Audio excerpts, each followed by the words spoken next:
बाबा जी की प्यारी सात संगत जी, राधा स्वामी जी। सात संगत जी, आज की वीडियो में जो वाक्य हम आपको सुनाने जा रहे हैं वो वाक्य आपको हैरान कर देगा जी। जब एक गैर सत्संगी बीवी को बाबा जी में दिखाई देने लगे कृष्ण जी, जिसने भी ये घटना सुनी तो वे दंग रह गए थे जी। आगे का वीडियो शुरू करने से पहले आप जी से हाथ जोड़कर विनती है कि वीडियो में अंत तक बने रहें जी, और चैनल पर पहली बार आए तो चैनल को सब्सक्राइब जरूर कर लें जी। साथ संगत जी, आज जिस वाक्य को आप सुनने जा रहे हैं उसको सुनकर आपको सिर्फ हैरानी ही नहीं बल्कि आप सोचने पर भी मजबूर हो जाओगे कि विश्वास में कितनी बड़ी ताकत होती है जी। और साथ ही हम जिस भी भावना से या विश्वास के साथ उस मालिक को देखते हैं वे हमारे लिए वैसा ही रूप बना लेते हैं जी। साथ संगत जी, बांके बिहारी जी की एक परम भक्त जब मुंबई भंडारे पर पहली बार अपनी किसी खास सहेली के साथ डेरे आई तो उसने भंडारे से वापसी लौटते समय कुछ ऐसी बातें बताईं जिसको सुनकर उसकी सहेली के साथ साथ हर कोई हैरान था जी कि क्या बाबा जी का ये भी रूप है। ये बीबी बांके बिहारी जी की बहुत बड़ी भक्त थी और इसकी खास सहेली सेवादार है और बाबा जी से नामदान भी ले चुकी है। और अपनी करीबी सहेली के कहने पर ये बीबी उसके साथ 2-3 बार वृंदावन जा चुकी है और इस बार इसके कहने पर इसकी सहेली डेरे चलने को तैयार हो गई। शुरू में तो वे मना कर रही थी क्योंकि उसका विश्वास सिर्फ बांके बिहारी जी में था। तो सत्संगी बीबी ने उसको कहा कि क्यों चिंता करती है, जैसे बांके बिहारी जी हैं वैसे ही बाबा जी भी हैं, क्योंकि बांके बिहारी में और बाबा जी में कोई फर्क नहीं है। इसलिए तू बाबा जी के दर्शन बांके बिहारी जी समझकर कर लेना, क्या फर्क पड़ता है। बाबा जी भी मालिक का एक रूप है।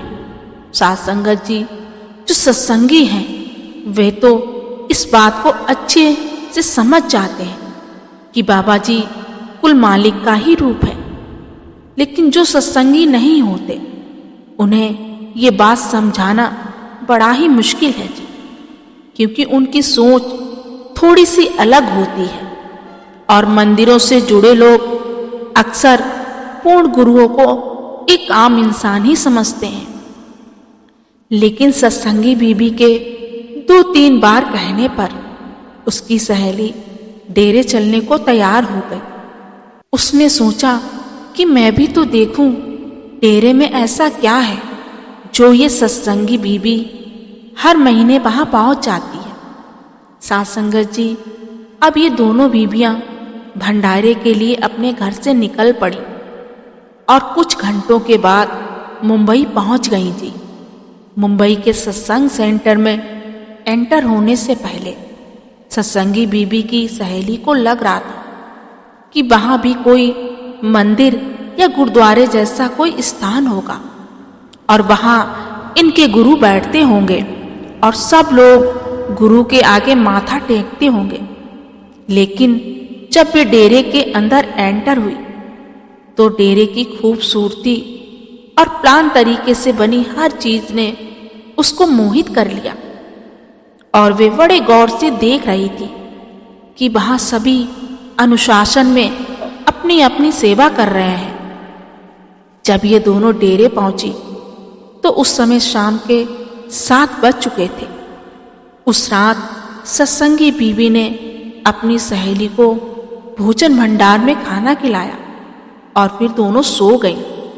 और अगले सुबह सत्संगी बीबी वहां सेवा करने लगी और जब सत्संग का समय हुआ तो ये दोनों सत्संग पंडाल में पहुंच गईं, क्योंकि वहां बाबा जी के ओपनकार दर्शन और सवाल जवाब होने थे।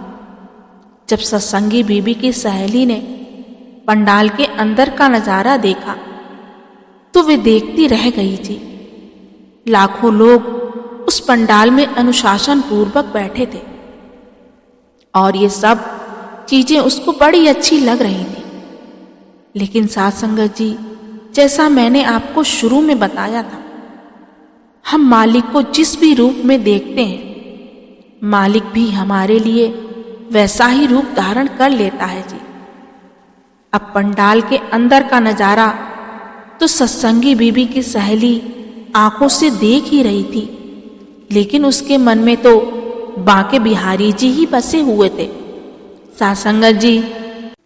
लेकिन अब इस सत्संगी बीबी के साथ वहां पंडाल में एक चमत्कार होने जा रहा था जिसकी इसने कल्पना भी नहीं की थी जी। जब बाबा जी ने संगत को दर्शन देने शुरू किए तो इस बीबी के मन में बांके बिहारी जी का स्वरूप बसा हुआ था। तो इसकी बाहरी आंखें बाबा जी में बांके बिहारी जी के स्वरूप को देखने लगी जी। और ये स्वरूप को देखकर इतना ज्यादा खो गई कि जब तक बाबा जी की कार आंखों से ओझल नहीं हो गई तब तक इसकी नजरें बाबा जी को देखती रही। और जब इसके साथ बैठी सत्संगी बीबी ने इसकी तरफ देखा तो उसने मन में सोचा कि पहले तो ये यहाँ आने को तैयार नहीं थी और अब ये बीबी बाबा जी के दर्शन ऐसे कर रही है जैसे ये कई सालों से सत्संगी हो। साथ संगत जी, इसकी सहेली को क्या पता था कि उसको बाबा जी में बांके बिहारी जी के दर्शन हो रहे हैं जी। सत्संगी बीबी की सहेली ने ये बात उस दिन उसको नहीं बताई कि उसने अंदर किसके दर्शन किए, क्योंकि वह खुद भी पूरी तरह से कंफर्म नहीं थी क्या सच में वे बांके बिहारी जी थे या नहीं, या सिर्फ इसलिए हो रहा था क्योंकि उसके मन में बार बार बांके बिहारी जी का स्वरूप आ रहा था। सत्संगी बीबी की सहेली ने सोचा कि अगर इसको ऐसा कुछ बताऊंगी तो ये मेरा मजाक उड़ा देगी और मुझे पागल समझेगी। तो उसने सत्संगी बीबी को इस बारे में कुछ नहीं बताया और इसी तरह पूरा दिन बीत गया। लेकिन वह बीबी अंदर ही अंदर सोच विचार में पड़ी रही। अगले दिन दोनों सहेलियां सुबह फिर से पंडाल में सत्संग के लिए पहुंची, क्योंकि उस दिन बाबा जी ने सुबह सत्संग फरमाना था। सत्संग वाले दिन पंडाल में पहले वाले दिन से बहुत ज्यादा संगत पहुंची हुई थी और ये सब उस सत्संगी बीबी की सहेली देख रही थी।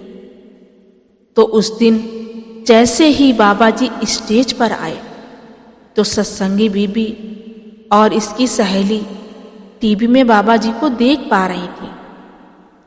सत्संगी बीबी की सहेली को इस बार फिर से बाबा जी में बांके बिहारी जी का स्वरूप नजर आने लगा। घबराहट की वजह से सत्संगी बीबी ने बहुत बार अपनी आंखों को मल मल कर देखा, लेकिन हर बार उसको वहां बांके बिहारी जी का स्वरूप ही नजर आ रहा था। और पूरे सत्संग के दौरान सत्संगी बीबी की सहेली लगातार टीवी पर देखती ही जा रही थी और उसने एक पल के लिए भी अपनी गर्दन इधर उधर नहीं की। अब ये सब पास बैठी सत्संगी बीबी नोट कर रही थी और फिर मन में सोच रही थी कि ये तो बाबा जी को देखकर इतनी दीवानी हो गई कि एक पल के लिए भी इधर उधर नहीं देख रही है।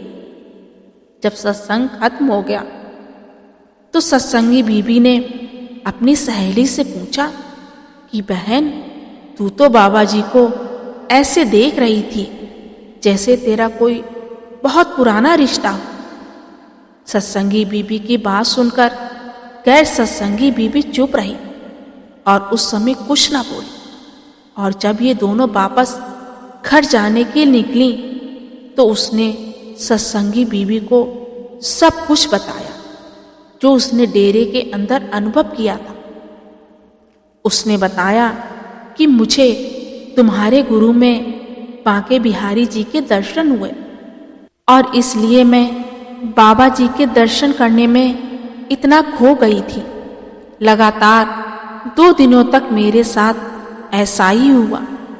पहले दिन मुझे लगा कि शायद मेरा कोई वहम होगा, लेकिन दूसरे दिन जब टीवी पर उन्हें देखा तो मुझे समझ आया कि ये कोई वहम नहीं है, बल्कि मेरे बांके बिहारी जी की कोई लीला है।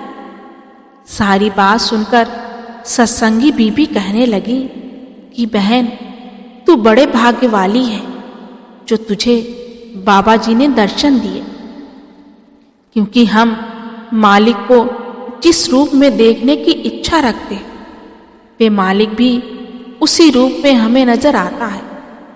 और फिर मालिक में और बाबा जी में कोई अंतर नहीं है, क्योंकि बाबा जी भी उसी मालिक का रूप है। बाबा जी के दर्शन करने जब भी कोई डेरे आता है तो बाबा जी उसको नाराज नहीं करते। अब चाहे वे कोई गैर सत्संगी क्यों ना हो, डेरा एक धार्मिक स्थान है और डेरे में आने के बाद भी तेरे मन में बांके बिहारी जी ही बसे थे, क्योंकि तुझे बांके बिहारी जी पर पूर्ण विश्वास है। इसलिए बाबा जी ने ऐसा खेल रचा कि तेरे मन की जो मनोकामना थी उस मनोकामना को बाबा जी ने अपने अंदर तुझे बांके बिहारी जी के दर्शन करवाकर पूरी कर दी। साथ संगत जी, इस घटना को सुनकर हम समझ चुके हैं कि मालिक का ना तो कोई रंग होता है ना कोई रूप होता है, लेकिन हर इंसान किसी न किसी रूप को मालिक का रूप मानकर अपने मन में बसा लेते हैं। साथ संगत जी, जब एक सच्चा सत्संगी अपने गुरु के साथ अंदर से रिश्ता जोड़ लेता है तो फिर उसको बाहरी दर्शनों की कोई भी परवाह नहीं होती है जी। बहुत सारी संगत ऐसी है जिन्होंने हुजूर महाराज जी से नामदान लिया हुआ है और कहते हैं कि जिन गुरु से नामदान मिला होता है उन्हीं का स्वरूप उस सत्संगी के दिलो दिमाग में पूरी तरह से बैठ जाता है। आज करोड़ों सत्संगियों ने बाबा जी से नामदान लिया हुआ है और भजन सिमरन करते समय जहाँ कर भी वे सत्संगी कोई दूसरा चेहरा अपने ध्यान में नहीं ला पाते, क्योंकि उनके दिलो दिमाग में बाबा जी का स्वरूप बसा हुआ है जी। लेकिन एक सत्संगी अम्मा ने कुछ ऐसी बात समझाई और अपनी खुद की ऐसी आप बीती सुनाई कि संगत की आंखों से आंसू बहने लगे थे जी। इस अम्मा ने बताया कि ये बहुत ज़्यादा बाहरी दर्शन नहीं करती, क्योंकि इस अम्मा के अंदर सतगुरु का स्वरूप बसा हुआ है। इनकी भजन बंदगी ने अपने अंदर से ही सतगुरु के साथ रिश्ता जोड़ रखा है। लेकिन उस दिन भंडारे पर जब ये अम्मा पहुंची तो अम्मा पंडाल में सत्संग सुनने के लिए बैठी थी और उस दिन बाबा जी ने एक शॉल ओढ़ रखी थी और बाबा जी के साथ सफेद कुर्ते पैजामे में नए सतगुरु हुजूर जी बैठे हुए थे। अम्मा को स्टेज पर ऐसा दिखने लगा जैसे वहां बाबा जी नहीं बल्कि हुजूर महाराज जी बैठे हुए और सफेद कुर्ते पैजामे में साथ में नए सतगुरु हुजूर जी ऐसे लग रहे थे जैसे 34 साल पहले बाबा जी लगते थे जी। ये नज़ारा देखकर अम्मा पंडाल में बैठे बैठे रोने लग पड़ी थी जी।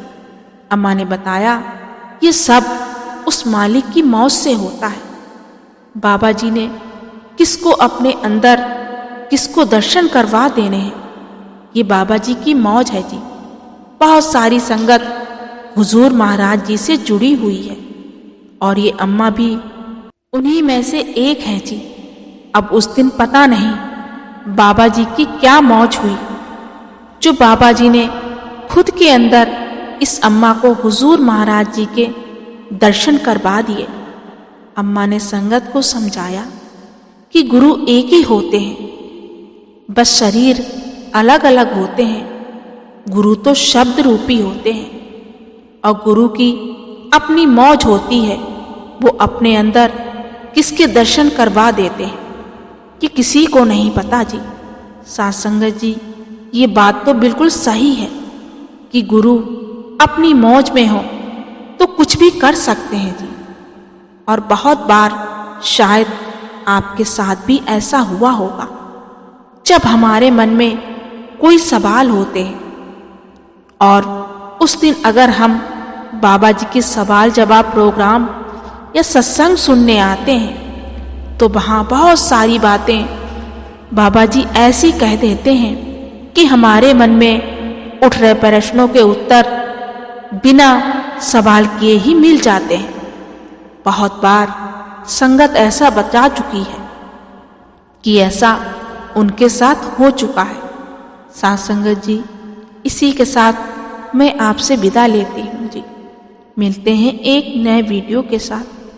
वीडियो अगर पसंद आई तो वीडियो को शेयर करने की सेवा जरूर कीजिएगा और चैनल पर पहली बार आए तो संगत अपने इस चैनल सार बचन को सब्सक्राइब करना मत भूलें जी। गुरु प्यारी साथ संगत जी, राधा स्वामी जी।